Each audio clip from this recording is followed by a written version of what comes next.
Hello guys, welcome back to my YouTube channel. ഇന്നത്തെ video ഞങ്ങൾ exhibition Titanic കപ്പൽ എക്സിബിഷന് പോയതായിരുന്നു വീഡിയോ ആണ്. അപ്പോൾ കപ്പലൊക്കെ സൂപ്പറായിരുന്നു. പിന്നെ ടൈറ്റാനിക് സിനിമയിൽ പോലെ തന്നെയായിരുന്നു അവിടെയും ഇതൊക്കെ. പിന്നെ നമുക്ക് ടിക്കറ്റ് എടുക്കാൻ പോയി. പിന്നെ അങ്ങനെ ഞങ്ങൾ നേരെ ഉള്ളിൽ കയറി.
അത് കഴിഞ്ഞ് അവിടെ നിന്ന് പോയി കുറേ സ്റ്റോൾസ് ഉണ്ടായിരുന്നു.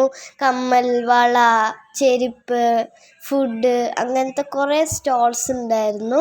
പിന്നെ അവിടെ നിന്ന് കുട്ടികൾക്ക് കളിക്കുന്ന ഇതെടുത്തി. അവിടെ നിന്ന് താനുക്ക് ഒരു കാറിലിരിക്കണം പറഞ്ഞു. താനുവിനെ കാറിലിരുത്തി. ഞാനൊന്നിലും കയറിയില്ല. താനു അതിൽ കുറേ നേരം കളിച്ചു. പിന്നെ എനിക്ക് സ്നാക്സ് വേണം പറഞ്ഞ് സ്നാക്സ് കഴിക്കാൻ ഒരു ചായയും ഇതൊക്കെ സ്നാക്സൊക്കെ കഴിക്കാമെന്ന് പറഞ്ഞ് ഞങ്ങൾ ഒരു മാജിക് ഓവനിൽ പോയി. അവിടെ നിന്ന് സ്നാക്സൊക്കെ കഴിച്ചു. സ്നാക്സൊക്കെ ഭയങ്കര അടിപൊളിയായിരുന്നു. എനിക്ക് ഭയങ്കര ഇഷ്ടപ്പെട്ടു. താനുക്കും ഇഷ്ടപ്പെട്ടു. അപ്പോൾ എല്ലാവർക്കും നന്നായിട്ട് ഇഷ്ടപ്പെട്ടു സ്നാക്സൊക്കെ. അപ്പോൾ ഇന്നത്തെ വീഡിയോ എല്ലാവർക്കും ഇഷ്ടപ്പെട്ടെങ്കിൽ ലൈക്ക് ചെയ്യുക, സബ്സ്ക്രൈബ് ചെയ്യുക, കമൻറ്റ് ചെയ്യുക. താങ്ക്